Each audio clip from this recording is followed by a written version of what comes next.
And welcome to Bardscast, talking to interesting people about interesting things. If it's interesting to me, well, that's good enough.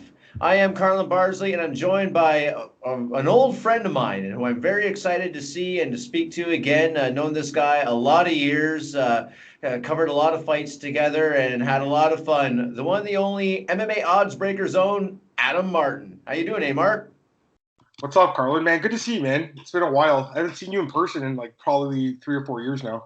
Yeah, Uh, I think it was 3 years ago I came back to Canada last. So yeah, that yeah, timeline jives. that Chinese place. I remember that. I'm good, man. Yeah. Every time I see you, hold on, Carlin. I gotta tell you, man. Every time I see you, I just think about the time we watched Overeem and Bigfoot. Big exposing Overeem. You were so funny that night, man. That was the best. Yeah, I got a major adrenaline surge that night because I saw it happening in the second round, and I was like, wait a second, Bigfoot's going to win this fight. And being that I really didn't like Overeem, I don't care for him. Going into round three, when you finally saw, the hands start dropping and Bigfoot kept accelerating, I'm like, oh my God, this is really going to happen. That was so funny, man. That was one of the best nights ever. Yeah, we had a lot of fun at your place watching fights. I met James Lynch at your place watching fights. Yeah, that was a long time. Yeah, I remember. Those are the good old days, man. It's a lot different now.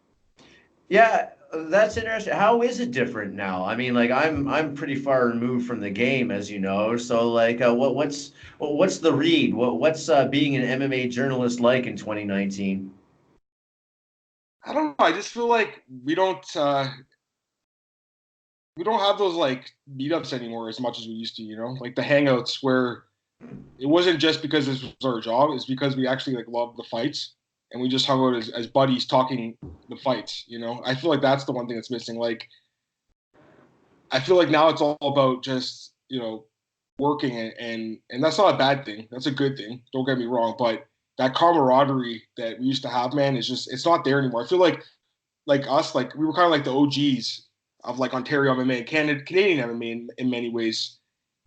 And it's a little different these days.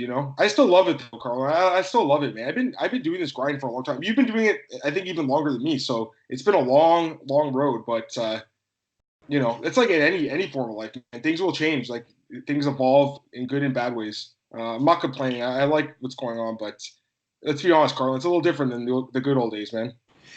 Yeah, I think that's something that I think about a lot when I think about covering fights or wanting to get back into it. I don't really want to get back into it. I'm happy just being a fan and picking and choosing the fights that I have an interest in. And I remember when it was more of a community. It was really like an us against them mentality, and something that MMA fans, because it was such a niche sport, it's like, well, boxing has gone wrong. Boxing is corrupt. This is our chance to kind of like get it right this time. And I think that really fed a lot of the grassroots support in the old days. And this is, even before UFC became a huge deal, right? You had to go and trade for VHS tapes from Japan to see fights and stuff like that. It was just, it really did foster, again, that sense of community. And it did get big. And, for a while, we thought, as hardcore fans, I think, that we were right. We proved that we could do it. And now we've almost kind of reached that point where it's, well, okay, UFC is just as bad, just as corrupt as boxing. It's just a slightly different business model. It's more centralized. The people are just as ugly and just as cutthroat, right? Yeah, yeah, no doubt about it. For me, it's just I wasn't really a boxing guy ever, to be honest with you. But I know what you're saying. I don't know. Like I just feel like with MMA, it was like such an opportunity, especially like with us in Ontario, Carlin, because it was like a new sport in many ways. Not a new sport, but like new in Ontario. Sure. And for me personally, like I think I could have did any sport. I think I could have covered anything, really. I see, a lot of the guys I went to school with, like they're doing really well. Like one of the guys is like the Raptors reporter for TSN, he's killing it. The other guy is the Fan 590's main guy on during the days, he's killing it. Like these guys they're doing great. One guy, he works for the Grizzlies in the NBA. Like so, these guys were all doing great. But I always wanted to do MMA, even though people were like, this isn't going to be a lucrative career. I just loved it, Carl, and I fell in love with it. And that's how we became friends. I think I met you at Bellator. I think it was that Bellator, right? I think you're right on that. I can't remember There's which the Bellator it one was. where they told Morrow he couldn't eat his hot dog or something. Remember that one? Like a long, long time ago. That jerk. But yeah, it was a long time ago. Oh, But yeah, now you remember. There we go. Now you remember. I remember that. Yeah, Morrow didn't get press row or something, That's what it and he was. was yeah he was very upset by that. Yeah, I remember him like going off in the post fight press conference that him and Showdown Joe were the only true MMA journalists in the room or Yeah, yeah, something like that. It's just like, all right, well, good to see you, Morrow. I'm sorry that happened to you, but yeah. But you know what, Carl? It's just a lot different. Like, I want to give you. It's funny, right? Like, we've been doing this for almost 10 years now, and same with you. I think over 10 years probably. I do a podcast on Tuesdays with this guy Cole Shelton, right? Cole's a good kid. He's 20 years old, Carlin. He's 20 years old. I'm sorry, my mind was just blown by because you were always the one I called. Oh, he's a good kid. He's coming up, and now like you're in that position I where know. you're kind of passing that on to others. Dude, he's 20, and think about it. He was 10 years old when Brock Lesnar fought Kane. You know, Jesus think Christ, I'm old. that's what I'm saying, right? So like the years have gone by so quick, but it's like, and Cole's great, but he wasn't there when me and you were there. When like the only way I used to watch fights, Carlin, I have the DVDs, man. I used to find them at these old buy and sell stores in Toronto, Deja Vu discs. I used to Yeah. go there. I would look for the discs, just because I couldn't watch them. There's no way to watch them on the internet, really.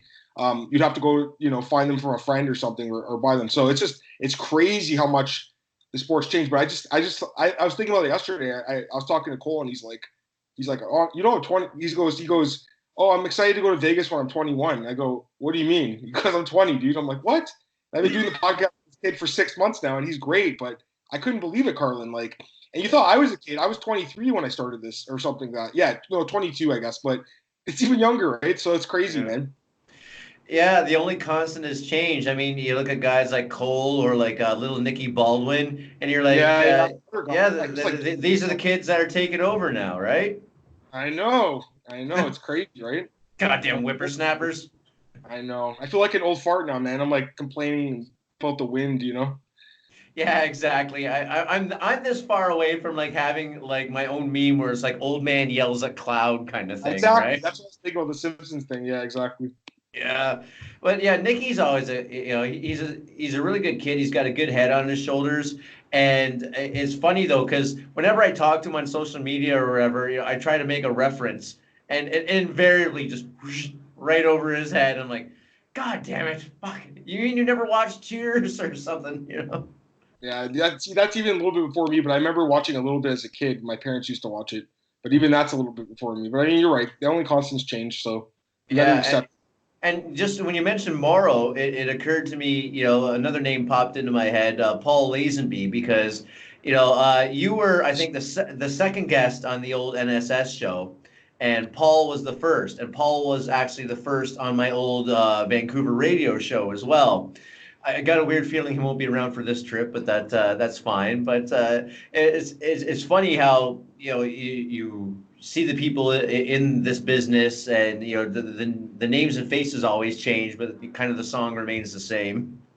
That guy has me blocked on Twitter, Carl. I never even talked to him before. It's just weird. Like I don't even know Paul. I saw that once because I remember. Yeah, I'm looking right now. You're blocked. I never even talked to Paul once in my life, which is so weird. So you Well, know, that's just strange, Paul man. Paul did a lot for me in Vancouver, and I, I know was he's was one a of the great cool help. guys, and I know that. I know the name. Like I remember he used to Yeah. go on Morrow's show. I'm just saying, like recently, I was like, I saw that name somewhere, and I was like, let me check his Twitter if he's still doing it. And he's got me blocked. And I go, screw this fucker. You know what I mean? Like I haven't talked to this guy before, Carlin. It's so weird, man. So strange. Yeah, well, Paul's like that too. He's got a very short, I guess, level of patience for anyone he doesn't agree with, and that's fine if that's how he wants to go through life, man. But again, Paul's Paul, and I hope he's doing well. I got nothing but respect for him, and if it doesn't come back the other way anymore, that's cool too. Yeah. No, I know. Hey, when are you coming back to Canada, man? Because we miss you here. I appreciate that, man. I was thinking maybe February because that's Chinese New Year. That's when I get my like big extended holiday. But what always stops me is that okay, that's when I have time off. But at the same time, I have to go to Canada in February. Oh, really? Yeah.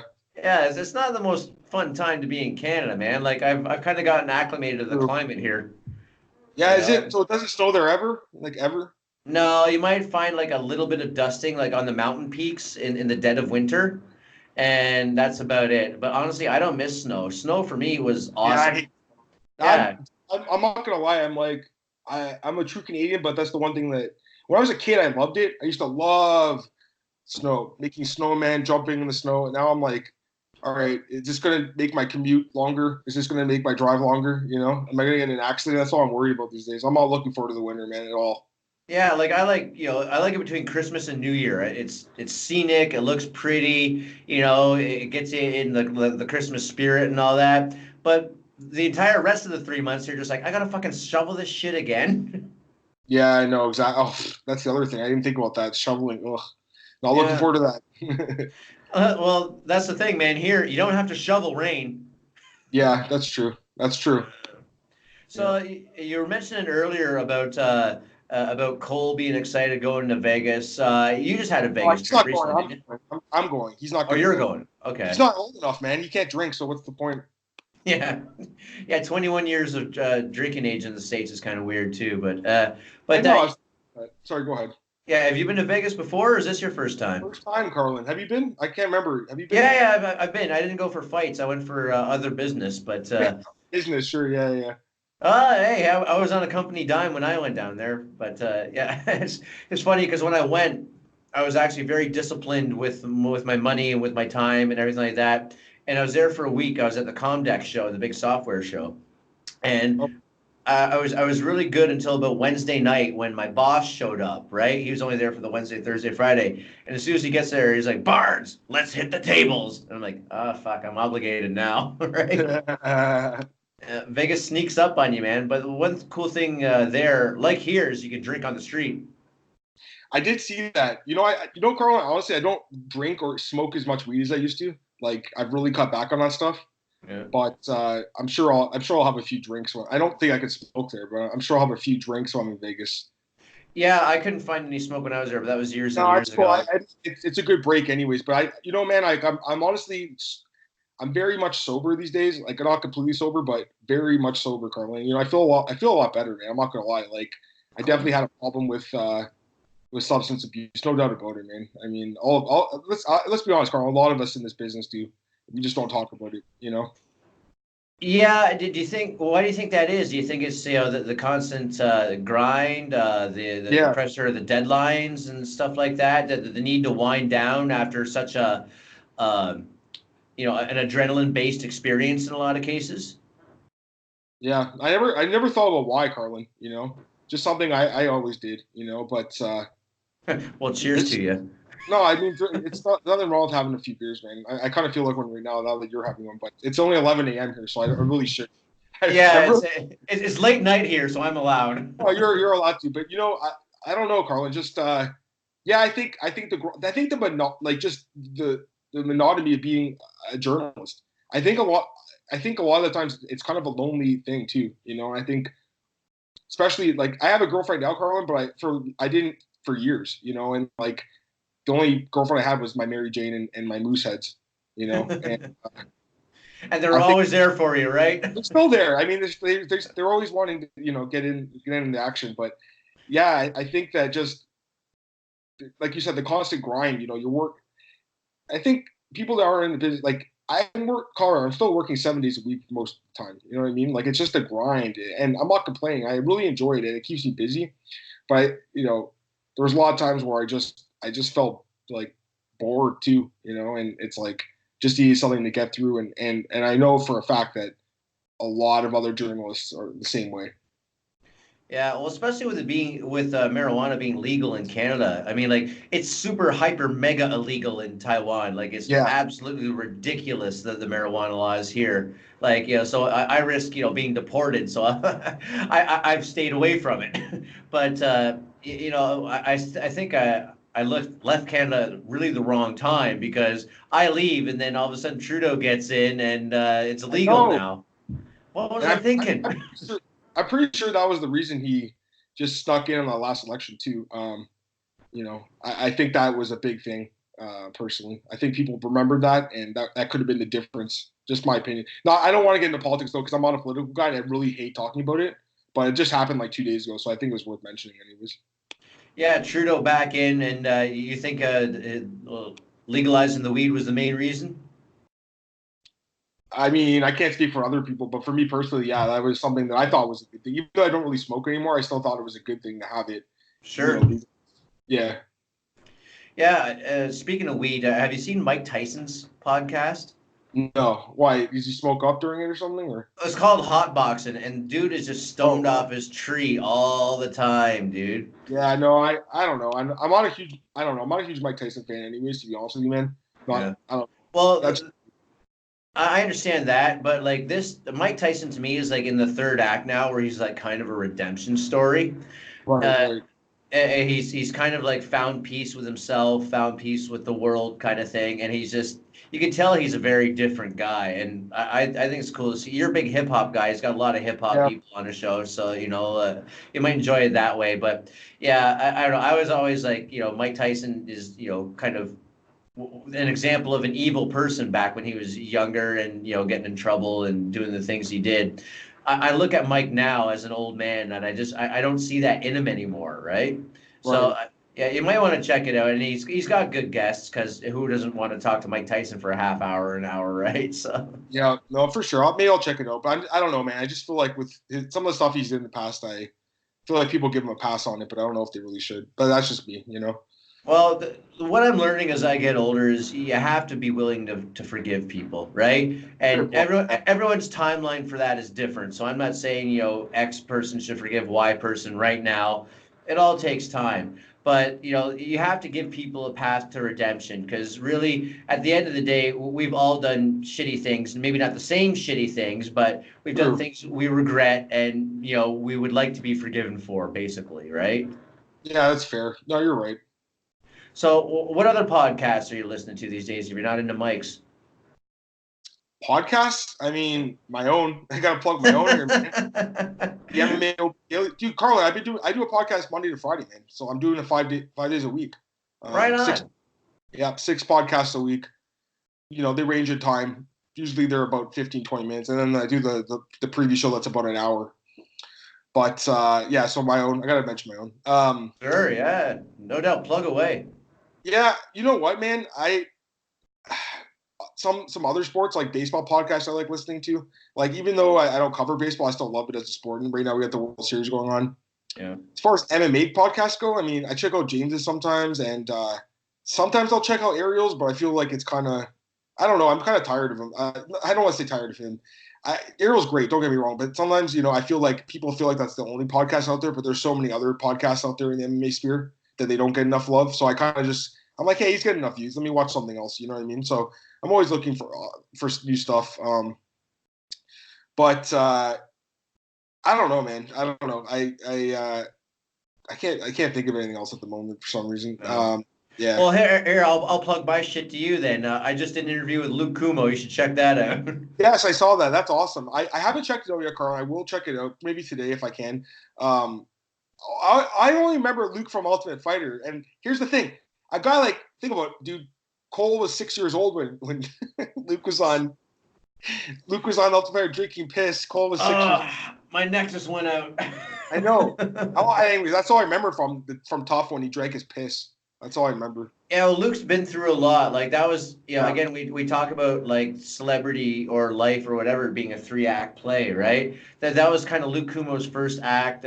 And so the first act of any play, right, or story, right, you have to go up. You introduce it and you go up. Second act, you have to come crashing down, which he did. Like he had a bout with depression and concussion trauma and a DUI and things like that. And then he had to come back up again. And I talked to Luke. Luke was a guest on the old show back when he was kind of spiraling out, and it was clear something was off with the guy, right? but now like he seems to have again found peace with himself. To me, Luke is a redemption story, and it's I thank you again, Luke, for taking the time to talk to me. But I definitely recommend you check that out.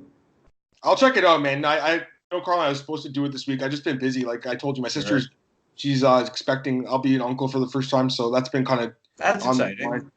It's exciting. I mean, you're a father, so Yeah. I'm sure you know what that's like. How often do you still see your kid? I guess on Skype and stuff. Yeah, we do the Skype thing, and I got her in a gym in Toronto, and Oh, really? Yeah. What gym is that? What gym? I don't want to say it publicly, just in Okay, case. no worries. Yeah. Yeah. But yeah, she loves it, and she's, always tells me, Daddy, I get to beat people up and I make new friends. I'm like, that's my That's girl. amazing. Yeah. That's awesome. You know, Carl, I don't train anymore. I think that's one thing I do miss in my life because when I think when you knew me, I trained a lot. And Sure, you're at Winston's in Scarborough. I forget the yeah, name of the gym, but I remember Winston. Winston's a great guy. And my friend Sam, I think you remember him. He still Yeah, trains. yeah. I remember it was funny. I remember it was like one day, I think it was like 7 or 8 years ago now. We were sitting in a bar and we were just having a few beers. And I was like, hey, man, I just heard about this gym that's opening and Rich Franklin's going to be there at the opening. And I don't know Right. if you want to check it out. And he's like, yeah, I'll check it out. And, we still train. We started training and actually he's still there all these years later. He actually has taken, I think, 3 or 4 fights. For me personally, I had the one fight, Carl, and you were there and Yeah. it didn't go too well. And, yeah, it didn't go too well. And then, I still trained a little bit after that problem, but honestly, like, with the broken arm, with the fight the way it went, I kind of just felt like out of love with it. It was too hard on my body, man. That's just me. I do miss it though. And I think that was something that I think, I would recommend for any, I think a lot of the journalists now haven't trained or they won't train. I'm not saying you need to, but I do feel like it does give you a bit of a knowledge that maybe someone else wouldn't. Right. So, I do miss it, man. And I feel like sometimes I want to go back, but I can't do that. I have other things. I mean, my hobby now is bowling. Like bowling is my love now, my passion, and I love it. And it's something I think I could do until I'm, 60, 70 years old because I see other guys doing that. And I'm good at it too, Carlin. So, I'd rather do that than get punched in the head and almost knocked out in front of like a crowd of 100 people. That was cool. Which the tape is still never surfaced. There is video footage of that fight. So I know Randy. Yeah. I don't talk to her anymore, but I know she had the tape. She never posted it, and you guys did the commentary. I Yeah, never heard. Lynch and I did commentary on that fight. I'd never heard it. I always wanted to, but actually, another friend of mine was there, and he actually filmed it. I ended up seeing it a few years ago, and yeah, I mean, you know what? Actually, I did a little better than I remembered, but I still don't even know how I got through the 3 rounds, man, because I thought I was going to get finished. It wasn't good, but Carlin, I got to give myself a little bit of credit, man. Most guys wouldn't have did that in our business. Yeah, you got in there. You got in there, like, and that takes. Yeah, I got my ass kicked too. It wasn't. And the funny thing is, actually, the guy I fought, Carlin, I ended up seeing him a few months later, and he quit. He quit the sport. He said, "Dude, you beat the shit out of me. I'm done with this." I was like, "I beat the shit out of you, dude. You beat the shit out of me." We both fucking retired after the one fight, Carl. We were both done, man. So it's crazy. Randy, wherever you are, post that footage. He said he couldn't walk for a week. He said his wife was yelling at him, like, "Why did you do this? You can't walk. Now you can't work." Like, I thought it was really funny. And I know for me personally, Carlton, like, I'd never had a worse headache in my life. Like, I was in agony, dude. I couldn't even leave my room for a week. 100% concussion, and I couldn't leave my room, dude. So it was bad. But, I don't regret it. I don't regret it. Now, the time I broke my arm in sparring, I regret that because I went through a body punch and I got my elbow stuck on the guy. Or I got my forearm stuck on his elbow. My arm has never been the same. My arm is in pain every day, and no amount of physio is going to change that. And it's really unfortunate, actually. My arm, it hurts every day, Carlin. It's never been the same. And I feel like, honestly, it's been pretty incredible that I've actually had that fight, and I've become a pretty good bowler since then because I use my arm all the time, especially with all the typing I do. So, again, I got to give myself a little bit of credit for that. But, I do regret when I broke my arm, man. I miss what it's like not to be in pain all the time, and that's the one thing. Like, I'm not going to say I know what the fighters go through, but I feel like I have an inkling of what they go through. Like, and I feel like a lot of the people that cover the sport don't know that, like how much pain they're constantly in. Yeah, it does give you a real sense of perspective. I mean, like I played hockey for 15 years, so Yeah. And I trained, after that, right, to again get the sense of perspective on what I was covering. Obviously I was shit at it, but at least I could understand what I was watching and talk about it in a more knowledgeable way, I thought. But at this point in my life, I'm basically held together with duct tape and Cheerios. Like I'm I'm barely hanging on. But have you ever thought of like going back to training? Maybe not just not sparring, just training and getting that maybe just hitting the bag for a while, or doing some light rolling, and because I do miss it. Because it did seem to turn the volume down for the rest of the stressors in my life. I don't know how you felt about it. It did. That's a good point. I think you even told me that you were the one that was kind of encouraging me to do it too. You said it would like kind of just relax me a little bit, I guess, if anything. I miss kicking the bag. That's the one thing I really miss. I loved kicking the bag, man. I loved it. I loved punching the bag. I miss hitting pads. I don't miss getting hit in the head. Yeah. I personally didn't really like grappling. It wasn't really for me. I liked Muay Thai. I liked boxing. I didn't like grappling. It was too much for me. As a bigger guy, I felt but yeah, I mean, I do miss it, Carl. I'm not going back. I'm in the process of selling all my equipment right now. And I was so into it, Carl. I have so many like just sick pairs of shorts I ordered from Thailand, custom made. They got to go, and all my gloves I got custom. Like I was so into it, man. It was when I go Right. into a hobby, I'm all in. But right now, my hobby's bowling, and it has been for 3 years now, and that's all I want to do. Like I just want to be, a professional. So that's just me. So what do you like? Canada's answer to the Big Lebowski now? No, I wouldn't. I'm good and I'm getting better, but there's better guys. I mean, there's no doubt about it. Like and here's the thing about bowling: like people that don't do it don't realize like how hard it is at the highest levels. Like it's not what you see on TV. It's not what you think it is. It's not when you just go on a date or when you just go to bowling and fling a ball down lane. Like there's so much technique, skill, experience, knowledge, strategy involved with it. Like it's a really incredible sport, actually. And it's not a super popular sport by any means, but for me, I love it, and I'm such involved. I'm so involved with like that little world now. It's like my niche now, And I don't know what's weird with me in these niche sports, Carlin. MMA, bowling, like I used to play lacrosse. Yeah, forget hockey, forget baseball. You're like, no, no, Oh, no. I want to go for something no one's ever heard of. You're like the indie record guy of sports. I know. Don't get me wrong, man. I still love hockey and baseball and stuff, but these are my babies now. Yeah. So how'd you get turned on to bowling? Like, because I go bowling every once in a while, but again, it's like you say, like usually a date scenario, and I'm 6 beers deep, and I bowl like a 95, and I'm happy, kind of thing. How again? Carlin, great question. I actually played when I was a kid. Me and my sister played. My parents put us into it, and I was like 10. So when I was Cole's age, I used to bowl. When I was Nick's age, no, I'm just kidding. I love those guys, but Yeah.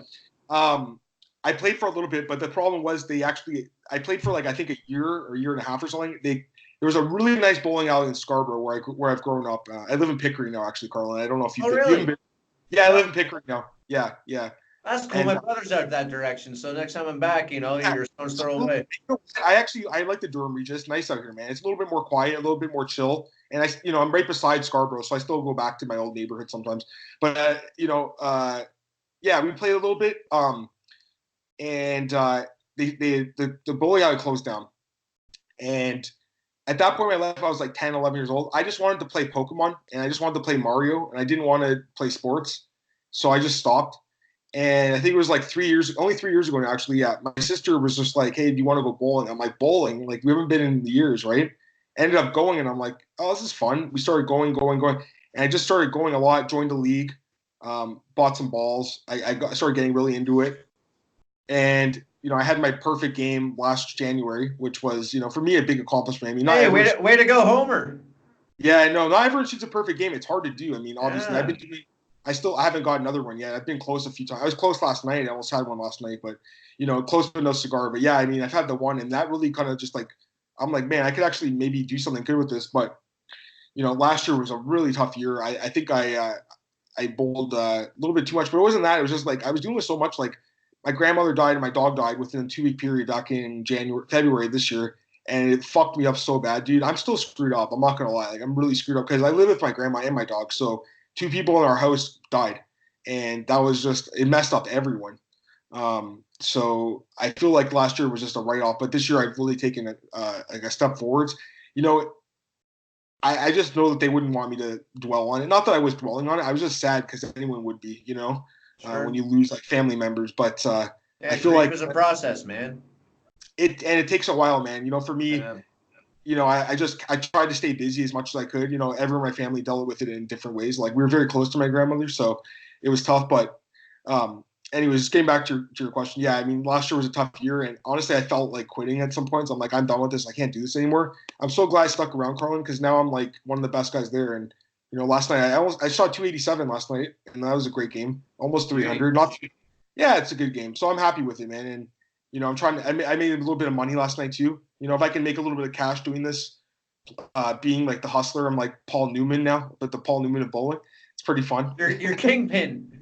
What? Yeah, Kingpin. Yeah, that's. Oh man, that movie when he puts his arm in the ball return, that is just best scene I've ever seen. In a movie. I know. Get the claw after, but yeah, Carl, it's just something. Bill Murray is so great in that movie. He is. That's a great movie, man. What a classic. And Big Lebowski is one of my favorites of all time. Yeah. Yeah. I love the Coen Brothers, but man, that was a great movie. Yeah, I was expecting a Big Lebowski tie-in when you were saying how you got into it. I'm like, all right, No, he loves bowling, he loves weed, like this no. seems like a match made in heaven. Yeah, well, I don't love weed anymore. I barely smoke anymore. But yeah, as far as bowling goes, yeah, I do love it. But it was just one of those things. It just kind of just fell in my lap. Just same with the MMA thing. I remember I opened. My dad showed me the newspaper one day. He's like, "Hey, check this out. There's a gym opening up by our house in Scarborough. Rich Franklin's going to be there." That was in 2011, I think, Carlin. I remember. I was interviewed like, Rich that day. Yeah. You were there? Yeah. I got a picture with him doing it was like this with Rich. And I remember he stared in my eyes. I've never been more scared in my life. He looked like he was going to murder me. But that was cool, man. I remember I got to meet Vonderlei too. Ken Shamrock, I got to meet. You were there with Ken? Were you there when Ken was there? Yeah, got to meet Ken. Again, did the all. I wasn't working as a journalist. Let's be fair, guys. Sure, you're a fan. You can do whatever you want, man. Yeah. Absolutely. Now I wouldn't. Yeah. Although I think that I think some people need to have a little bit more fun when it comes to the journalism side of it. I think some people are a little bit too serious. Because we're fighting, for God's sakes. It's fist punching, face punching. That's what you call it. Yeah, exactly. Right? Yeah, it's have a little bit of fun. You gotta have a little bit of fun. So who's too serious for you? I don't want to name names. I think there's a lot of really good guys covering the sport right now. I feel like it is a little different than it used to be, though. You know what, Carl? My doorbell just rang. Let me double check who's there. I'll be right back. That's cool. All right, so we're going to take a little break in the interim, and yeah. So this is a great shot of Adam Martin's den, I think, and good bad boy product placement there. Since 1982. I'm older than that sign. What does that say about me? I feel like this would be one of those moments where, like, on Lopez Radio, shout out to Jeremy Lopez, lopezradio.com. All right, I'm back. All right. I was just delivering a soliloquy while you were gone, so that may make it into the final cut, it may not. If not, we'll release as bonus footage. What'd you say? Sorry, I didn't hear what you said. What? I was just doing like a little soliloquy while you were gone. I was doing play-by-play on the room. Yeah. Sorry, someone's at the door. I had to let them in. Door was locked. But yeah. Sorry, where were we talking? Go ahead. Let's talk about. Want to talk about fighting? We're talking about people who take it too seriously. But yeah, if you don't want to get into that, that's cool too. No, I'm not here to talk about other. I think there's a lot of people doing a great job, and it's not an easy business, No. But I don't know. I feel like there's a lot of people that just kind of the one problem I have with the sport, Carl, and I've always had, people act like the UFC is the only fight promotion out there. There's a lot of UFC shows, and we've always had that problem. I get that it's the big money maker, but there's so much MMA out there, man, that people ignore. I agree, and I think I had the same conversation with our friend James Lynch. I don't read a whole lot of it anymore just because it's so samey, right? And a lot of it is stuff that a monkey could do. But I do appreciate guys like Kareem Zidane, Mike Russell, John Nash. Yeah, those guys are great. Yeah, people who really are like peeling back the layers and really getting some really interesting stuff out there and doing great work. So I'll always support people like that. You were at Sherdog for a while, right? Yeah, I was at Sherdog for a little while, but I didn't feel like it was the right fit for me, so I left. Fair enough. I mean, what the hell happened to that place? Because like back in the heyday, it was the place, right? You had Jeff, you had Greg Savage, you had the magnificent Loretta Hunt, who was again one of my top five MMA journalists Yeah, of all she was time, great. probably. Yeah, I and have, then go then ahead. everybody left, and it was just Breen for a while, who was still good, but it was just Breen. And now there's fucking nothing, as far as I can tell. Yeah, I mean, listen, honestly, the guys I worked with there were all great guys. I have no problem with anyone there. There were some not so nice words exchanged on my way out, which I didn't appreciate. Not from the guys I worked with, but maybe from someone a little bit higher up, which I really didn't appreciate because I busted my ass there, and I really didn't appreciate the comments saying like, you should find a new industry. Maybe this isn't the right industry for you. I've been doing this for 8 years, and I think this is the right industry for me. So, with me saying, hey. I find it very difficult to work Saturday nights for peanuts because honestly, I was so underpaid there, and that's the reason I left. I was underpaid. I don't think I've said this, but yeah, that's the reason. I mean, Okay, you got to be paid fairly. I was not being paid sure. fairly, and for the amount of work I was doing, dude, uh, if I told you guys how much I was getting paid, and you just think I'm the biggest idiot in the world, so I'm going to say it. I just did it for the opportunity and the experience. I thought I was going to move up. I thought I was, in a good spot, but it really wasn't the right fit for me. So again, I'm not here to talk shit about them because they gave me a job, and it's hard to get work in this industry. But at the same time, Carl, I know what I'm worth, and I'm worth a lot more than what they were paying. So as far as what happened to the site, I feel like maybe that's one of the problems. Like they got bought by another company. They lost all their veterans, their OGs, Mm-hmm.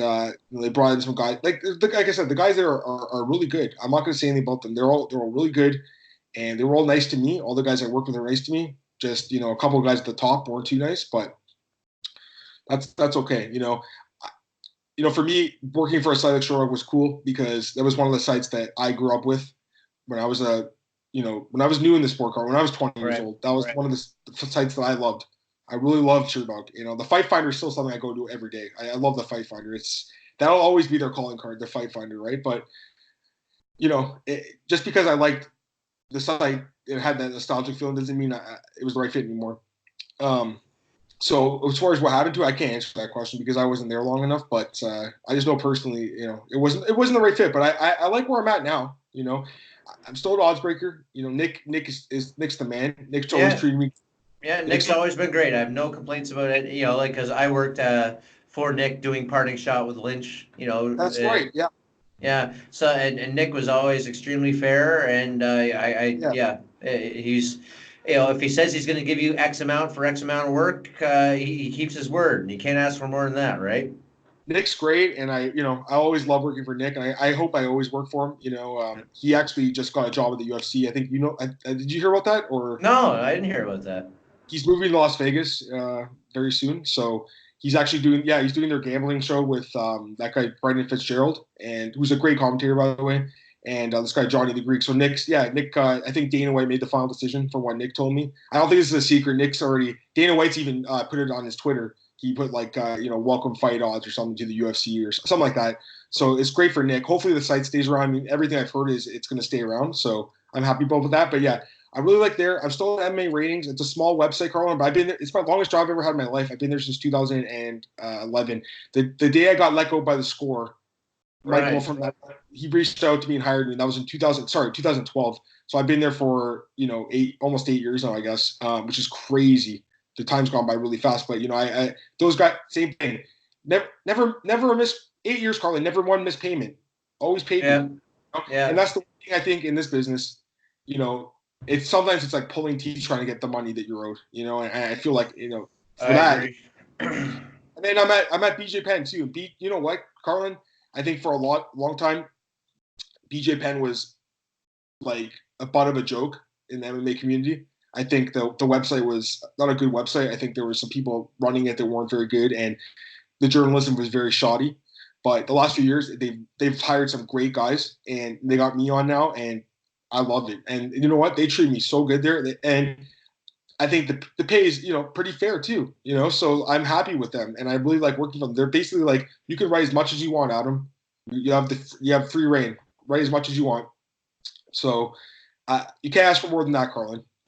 So No, things are. that's great. I'm glad to hear that because yeah, bjpenn.com as a website does not have a very good reputation. You know, it's I think now it does. I think people respect it a lot. You know, and we're killing it, man. On Facebook, we have like 2 million likes, and we have 500,000 followers on Facebook or on Twitter. So we have a big following. Like, I think I did almost 1 million clicks last month, Carlin. That's incredible. That's insane, actually, when you think about it. So, you know, we're doing well. But yeah, you know, the one thing I'll always be a little bit miffed that one of the big websites never reached out to me, Carlin. That's one thing I'll always be a little bit upset about deep down.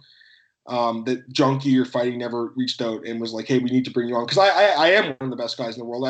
I think I am. I know I am. So that's one thing that'll always bother me. But I couldn't be more happy with where I am right now. So it is what it is. You know, I'm not going to complain when I have 3 great gigs right now. well, when you think about it, you know, maybe avoiding places like Junkie or Fighting is a good thing, really, Yeah. because then you would get really kind of driven in that one direction, and it would be clickbait all the time, which, you know, bjpenn.com used to be. You're saying it's not anymore, and I believe you. You know, I haven't been there, but I believe you. But So there's a lot of clickbait, but it's still like we have some good journalists, man. We have some top notch guys on the site, including myself and Tom, Chris. Like, these guys are good and they're legit and they have good connections. And you know, of course, we're always driving for clicks. That is what, you know, puts the food on the table, I guess. But it's not the crap that it used to be on. The site 5 years ago was not a very good website. Now it's a good website. You should check it out sometime, Ron. It's a good website, man. all right, I might give it another whirl based on your recommendation, my friend. Sounds no worries. Well, what about BJ Penn, the fighter, the actual man right now? I mean, like that, he feels like we talked about earlier, he's in dire need of a third act right now. I don't even know what to say about that. It's just like, I don't know. I don't even know what to say. I think Bellator is going to give him a call for the Hawaii card if I had to guess. That's going to be Really? my. I think so. I mean, why not? Rich Chow is the matchmaker. He's good friends with BJ. Makes Yeah. sense. I Uh, have no inside information though. I mean, it's not like I've talked to BJ. I saw him in Hawaii. Not Hawaii. I saw him in Brazil. I did talk to BJ in Brazil when I was there. And then the next week I got the job at the website. So I'm pretty sure meeting him there helped me get that job, which was sweet. You know, that was one of the coolest things I did. I didn't even tell you about that. I went to Brazil. I think I don't know if I talked to you about this back in May. oh, Um, right on. you didn't know that. I covered No. UFC 237. Poker Star sent me. Oh, So great. I was there I was there on their dime. It was amazing. It was one of the best for me. It was one of the best trips I've ever taken in my life, if not the best. Like, they treated us incredible. Um, yeah, it was incredible. I mean, I can't even explain to you how cool it was. So it was probably one of the best things I ever did. And I will say this, you know, that's one thing. That's an opportunity I wouldn't have got if I was at somewhere else, because they probably would have said no, you can't go. But with the sites I'm at now, they were like, yeah, you got our blessing. So that was Yeah, pretty well, cool. Poker Stars has deep pockets. They got very deep pockets. They got, Uh, you know what sucks? They emailed me last week and they said, hey, we might be doing an event for UFC 244 New York. Would you be interested in coming out for 2 days? I was like, fuck yeah, of course I would. And then I got the call this week that they said it was just too close of notice. They couldn't end up doing it. The logistics were not right. So it is what it is. But that would have been sweet. But yeah, it looks like I have it in good with those so, guys. so yeah, you would have been there for the BMF fight. I know, dude. I was like, I can't believe this. This is amazing. But it is what it is. You know, I still enjoy watching that fight at home on TV.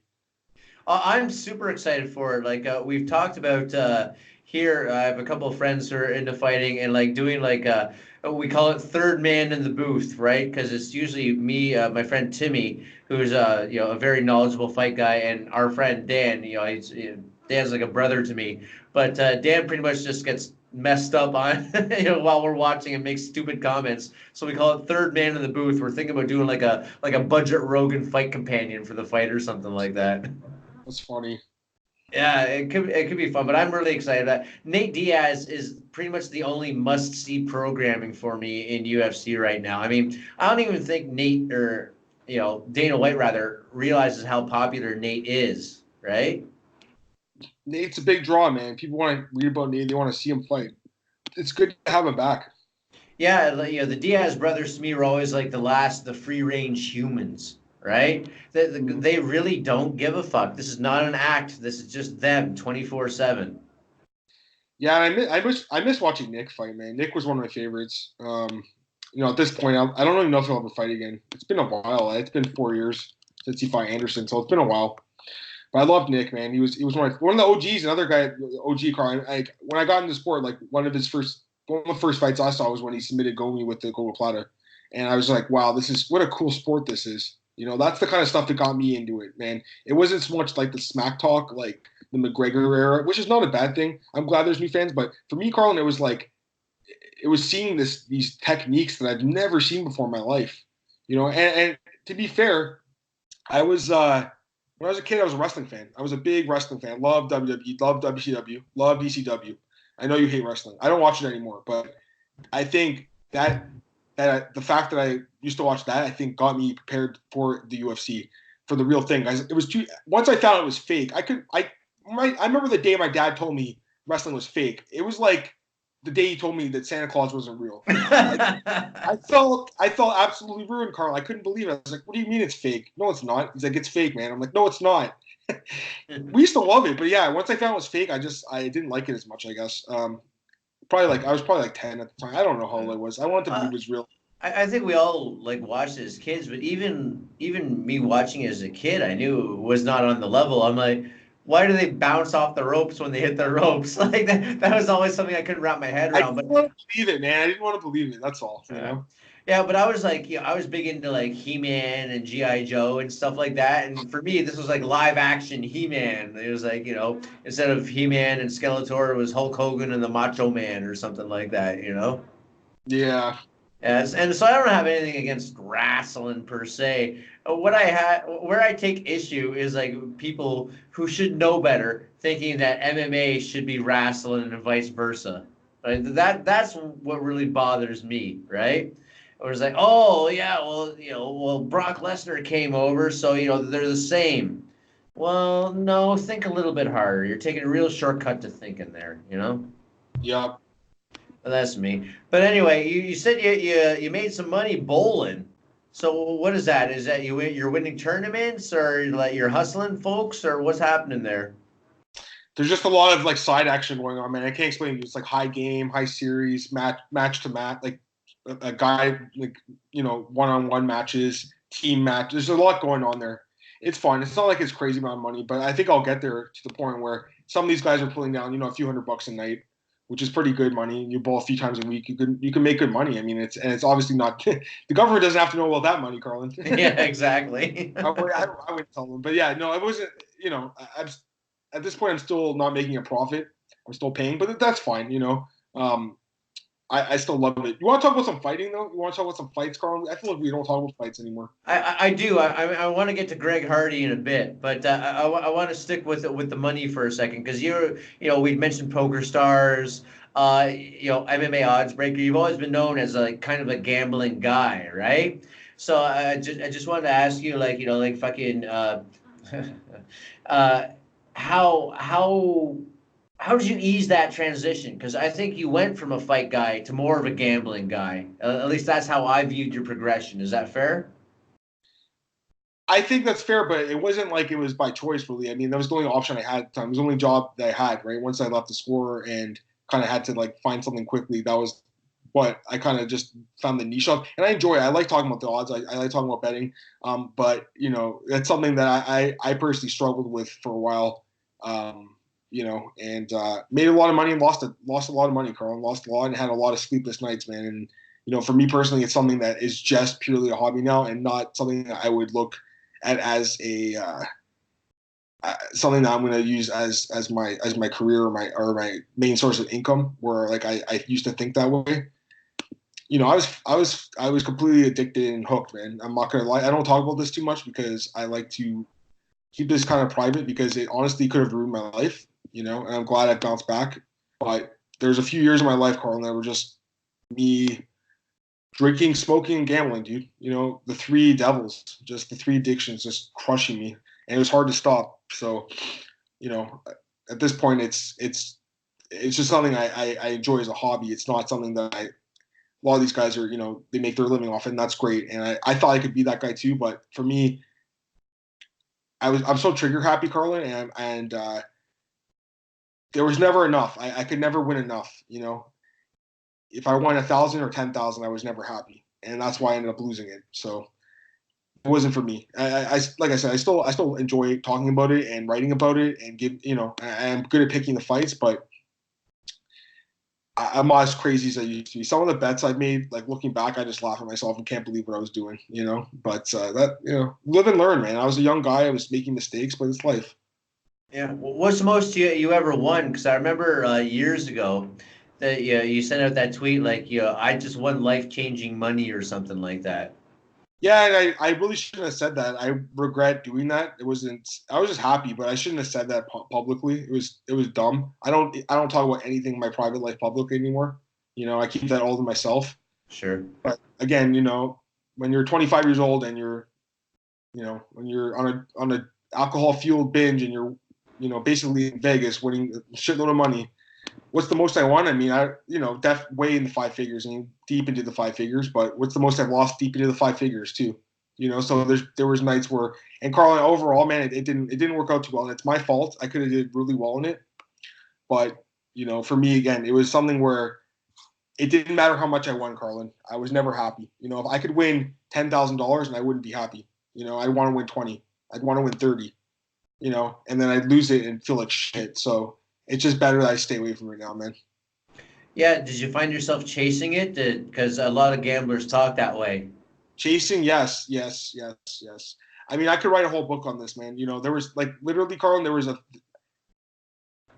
I honestly, it's so embarrassing to even talk about, dude. So I'd rather just, I could talk about it in only that I wouldn't want someone to fall down the path I was on. That's the only thing I'd say.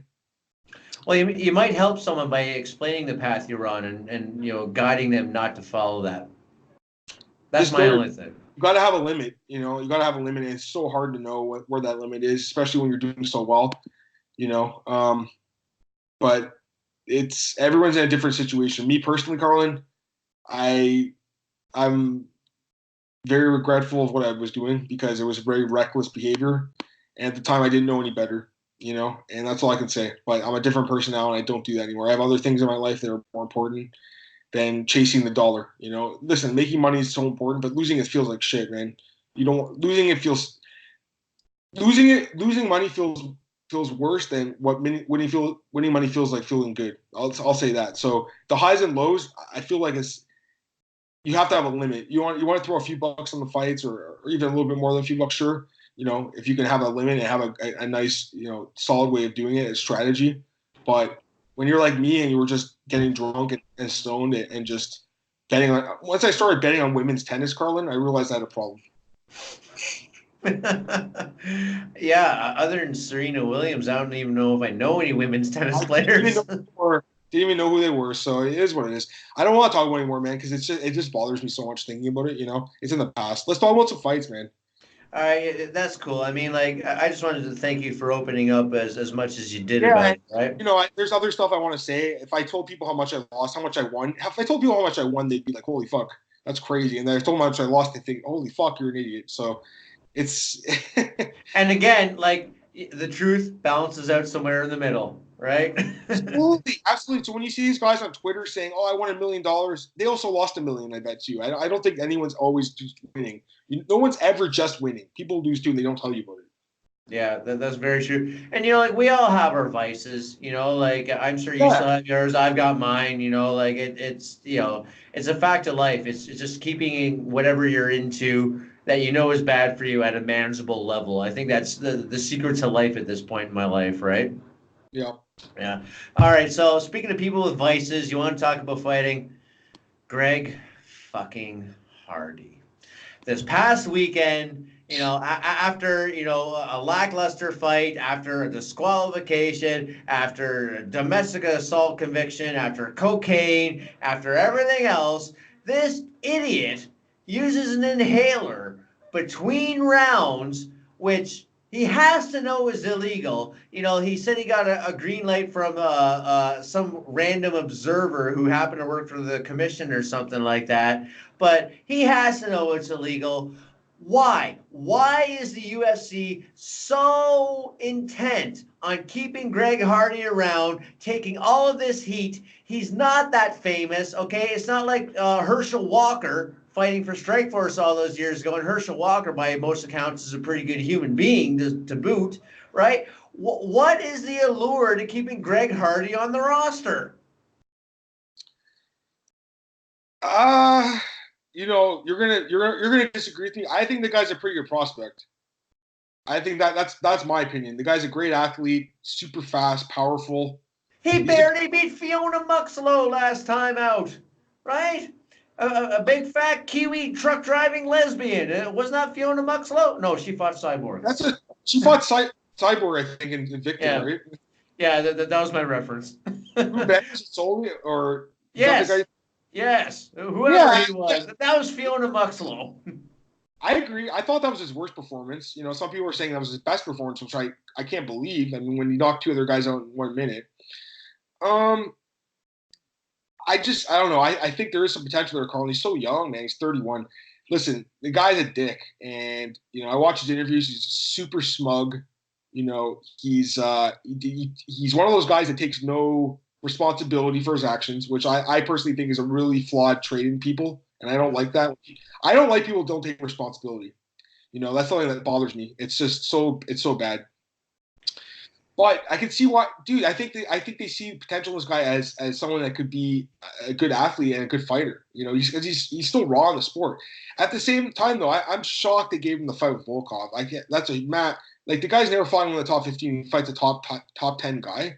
Kind of crazy, right? Well, I got excited for that because I'm hoping that he, Volkov pronouns. I'm hoping that Volkov, does an Ivan Drago to Greg Hardy's Apollo Creed at this point, because I, it bothers me so much that the UFC is just intent on pushing Greg Hardy as a redemption story when, like you say, he does not take any responsibility for anything he has ever done in his life ever. And I hate to speak in absolutes, but there's no way else to put it. yeah. No, you're right. You're right. You're right. And honestly, I think that Volkov knocks him out.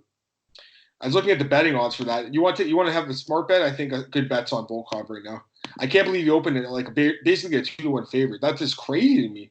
Like, what's to like about Greg Hardy in that matchup? Just his power, because Volkov got knocked out in a fluke fashion against Derek Lewis. By the way, did you hear Greg Hardy calling Derek Lewis pillow hands? I can't believe you would say that. Derek Lewis has so much power. That's crazy. Derek Lewis would turn Greg Hardy's lights out, and Volkov was winning 14:55 of that 5 minute or that Oh, 15-minute fight until Derek Lewis landed that home run shot. And good on Derek Lewis, nothing against Derek Lewis, but Volkov had that fight. 100%, he was going to win a decision, and then he gets Yeah. knocked out. So I think that's crazy. But still, Volkov, yeah, he did lose, but he's still a very, very good fighter.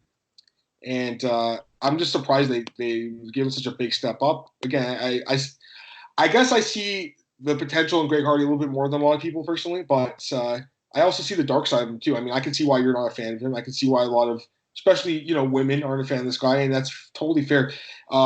I think there's just a problem with domestic violence in sports right now, and just allowing these abusive guys to really still make a living and be so prominent. Like, baseball is a great example of that right now. I don't know if you're following the World Series. It's 2 games in right now. The closer on the Houston Astros, Roberto Osuna, he used to play for the Toronto Blue Jays, Carlin, and Right. he beat his girlfriend up, right? And I think they had a video of it. Like, they traded him. He's on the Astros now, and there was a comment that one of the Astros management members made to a female reporter in the locker room saying, I heard "Oh, about this. aren't you Yeah. glad we got this guy? Like, aren't you glad we got him or something?" And now there's a big controversy because this idiot was basically, and the woman he said it to apparently she's like a domestic violence I wouldn't say spokesperson, but she's someone that speaks out against it. I guess she had like a bracelet on, against it, which is great. But this idiot said that, so there's a big controversy in that sport as well. In football, there's tons of guys in football that beat their girlfriends up, man, all the time, Carla. It's sad. So it's just a problem in sports. It's not just a UFC thing. But I think with Greg Hardy, I think the problem with Greg Hardy is he doesn't take responsibility, and I think Dana White has never talked about it as well. He's never said, "Listen, I know the guy's got a bad past." He's never talked about that. He just talks about, he's a great athlete. I think you got to take the good with the bad. You got to be honest with your fans, and say, "Listen, I know." They could have just said, like, "Listen, this is not going to please everyone, but we know we want to give this guy a second chance, and we feel like he could be a really good fighter, and we know what his past is like. We know fans don't particularly like that, but I don't feel like they ever talked about it. They just kind of ignored questions about it, And he ignores questions too. He's just like, I don't want to talk about it, basically. Yeah, and again, it'd be way easier for me to stomach as an observer if you've got DC and you've got Dominic Cruz and you've got Anik or whoever else at the booth, trying to push this, this is Greg Hardy's redemption story. If he was contrite about any of it, right? Because, like I said earlier, I think you have to offer people a path to redemption, a path to forgiveness in life. But he doesn't even, you have to take that first step. You have to own the situation to say, you know what, I fucked up. I did something abhorrent, but I'm sorry. I'm in a different place now. He's clearly not sorry, right? He's clearly not even invested in like pushing his own redemption narrative. So if he's not interested in pushing it, why the fuck should I care when DC says it? Yeah, no, you're right. You're right. I don't know what to say, man. I don't know. I just hope he takes a little bit more. Like Carl, imagine he becomes a champion of the UFC, and you can't completely discount it, man. We've seen guys that we didn't expect win belts in the UFC. I'm not saying he's going to win the championship tomorrow, but if he beats Volkov, puts him in a top 5 position, man. He's right there. Imagine Greg Hardy's a champ. You got a champ that has this past. You don't even talk about it. Come on. Yeah, I mean, Dana White doesn't have any problem throwing John Jones under the bus, for his litany of offenses. So, like, again, John Jones has got his issues, but at least John Jones is, one of those guys where, okay, he may be the greatest fighter of all time. You kind of have to, like you said, take the good with the bad in that scenario. Greg Hardy ain't done shit. Yeah, we don't talk about McGregor either. McGregor's also been, especially lately. I think the New York Times actually named him as, I guess, the defendant in some civil rape cases, which is just terrible, And right, has he actually been named? Because most of the media outlets have been going out of their way not to name him. It's always been Irish sports star, but everything points to him. I know, right? I saw that, but Yeah. no, they actually, I believe, named. I'm just checking that right now, but I saw that. Yeah, it says right here 5 days ago. Conor McGregor faces second sexual assault investigation. So yeah, the mixed martial arts star Conor McGregor under investigation. So yeah, they've named him now. It's not like it's a secret. Okay. But again, he's such a great fighter, right? And he's such a big star that it gets swept under the rug. Well, yeah, and again, it's still an investigation at this point. I think you have to let due process play itself out. I'm not saying he did or did not do something, but I'm cautious to rush to judgment when it's still an investigation, I guess is the best way to put it. And I'm not a Conor McGregor, super fan. I thought he should have went to jail for that fucking bus nonsense with Khabib. So, I know. Not like I'm protecting him, Yeah, that was something else too. Yeah, it's ridiculous. All right, Diaz and Masvidal, who you got? I don't know. I honestly don't know. I got another week to think about it, so. But I'm not going to talk to you before then, so get bold with it. Get bold. I mean, I was leaning towards Masvidal a little bit, but I think you got to give Diaz a good chance here in a 5-round fight, Carlin. I think Diaz probably has a really good chance. The cardio, man. The cardio king. Yeah. Tough fight. I'm going to look at the odds right now. I always like looking at the odds. What is it? We got Masvidal minus 165, Diaz plus 145. Yeah. Tough. I'm kind of, you know what? Maybe I'm, fuck it, Carlin. I think I'm leaning right now towards a little bit towards Nate Diaz. Yeah, Diaz at plus money sounds about right for me. I mean, everyone called me rash and irresponsible when last time I was in Canada because that was Diaz McGregor 1, right? And I happened to be having a couple of pops. I was there for kind of a sad situation, right? But then I saw the weigh-in live, and I saw Diaz throw the head fake, and I saw McGregor back up, and I went, wait a second. Conor's not Nate's head. Nate's in Conor's. I got him at 4-1, and I did pretty well for myself. Nothing crazy, but I did pretty well. I did not expect that to happen the first time they fought. That's for sure. Yeah, well, you open the show by telling the story of me screaming, "Bigfoot's exposing Overeem!" That night I was watching at my brother's place, and like he had come back from a party. I was watching his kid that night, and like I'm shaking him as he's half asleep, going, "Connor's tired! Connor's tired! Connor's tired!" I wish I was there for that. That sounds awesome. Yeah, that's I do get into this stuff still from time to time. Anyway, Adam, I know you got to go keep an eye on your sister. I'm just, I'm really happy that you took the time. It's always great talking to you, man. We should do it more often. You're a great guy. I'm glad that you're in a good place in life right now. And I'm just, I'm really happy for you. Plug anything you want on the way out, or just, talk shit. It's up to you, really. Yo, thanks, man. I appreciate it, Carlin. It's good to talk to you. Uh, Follow me on Twitter at MMAdamMartin. Always there talking about Twitter. Talking about MMA on Twitter. No, talk Podcast. about Twitter. Nah, screw that. The podcast I do is called the MMA OB Daily Podcast, Monday to Friday. It's available on our YouTube channel over at MMAoddsbreaker.com. Also check me out at bjpenn.com, MMA ratings on that. I think that's where I'm at right now these days. I'm always writing. Every day I got some writing coming out. Every day I got a podcast, basically. Always pumping out the content, guys. So definitely check it out. Appreciate you having me on, Carlin. It's always good to talk to you, buddy. Likewise, we'll have to do it again soon. As for me, you can find all the social media bullshit at bardscast.com. I got told I got to be more aggressive in promoting this. So, bardscast.com. I'm on Twitter at Carlin Bardsley, facebook.com/bardscast. And we have an Instagram for some reason. So, Bardscast on Instagram. Anyway. Thank you again, Adam Martin, for joining us. So we will be back again talking to interesting people about interesting things. And again, if it's interesting to me, that's good enough. And until next time, things could be worse.